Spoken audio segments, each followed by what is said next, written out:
No, I'm not someone you'd remember, but you will because you must. I talk to strangers like a mandate. It is habit. It's a must.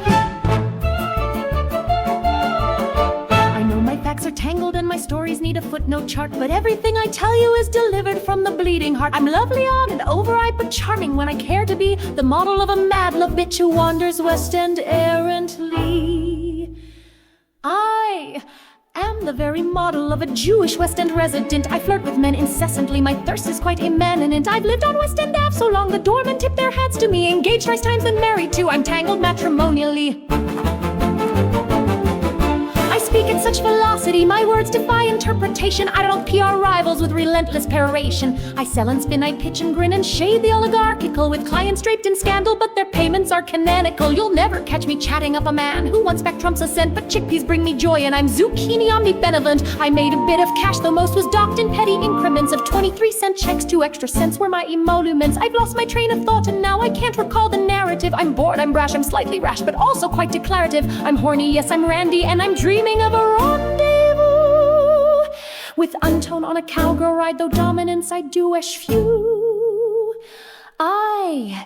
I'm the very model of a West End conversationalist. I socialize with passers-by and anyone I chance have missed. My speech is like a subway map that folds into itself again. I'll ask you for the time and then recite the Torah, amen.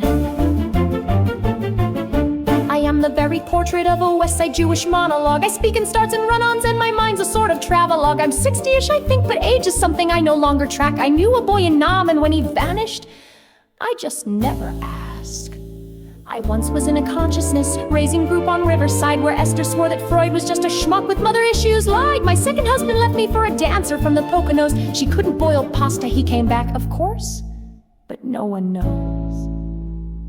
I drop into your Tuesday like a crossword clue in Yiddishese. I ask you if you've heard the news, then quote from Walter Benjamin. I navigate the day by way of tangent and parentheses. I am the very portrait of a West Side Jewish monologue machine. I carry bags of parsley like it's some religious sacrament. I quote the New York Times and then I argue with the management. I talk to dogs, I greet raccoons, I've rescued birds from elevator shafts, and every friend I've ever had was found through arguments or crafts. My stories have no endpoint, they meander like the D train. I'll start with lunch in Soho, end with dreams of marrying Hussein. I once tried tantric yoga with a lapsed Dominican, but ended up in Queens somehow with blintzes and a violin. I wear a kind of muumuu made of scarves and old upholstery. I smell like citronella with a hint of patchouli rosary. I speak in bits of Hebrew and in Yiddish I'm prolific. The way I say mashugana is practically honorific. I sprinkle Yiddish phrases like a deli sprinkles sesame. I carry 40 napkins and a purse with old amphetamines. I'm certain I was famous once I acted off Broadway. Or maybe I just stood there while a drag queen shouted, "Go away." I snack on pickled herring while I lecture dogs on voting rights. I've had the same umbrella since the blackout of the 70s. My glasses have prescriptions for both Kafka and geometry. My therapist retired with a note that said she's fond of me. My phone is from 2002 and covered in embroidery. I am the very model of a chronically adored anomaly. I own a faded painting that I think is by Modigliani. I chat with Upper West Side ghosts while sipping lukewarm tea with honey. My neighbor says I'm probably just lonely, but I do suspect he's secretly in love with me, but me busy to have fucked him yet. I'm frequently mistaken for a woman with a schedule, but truly I've been freelance since the Carter years perpetual. I breakfast on Columbus where the waiters know my history, though half the tales I tell them might be folklore, might be mystery.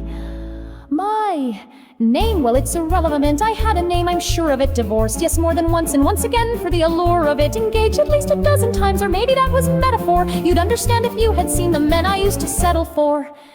I talk like someone late for something no one ever told me of. I once advised a senator, though not the one you're thinking of. And if I start to ramble, dear, it's only from a place of love, for I'm the very model of a modern West Side monologue. She's a very model of a modern West Side monologue, for she's a very model of a modern West Side monologue.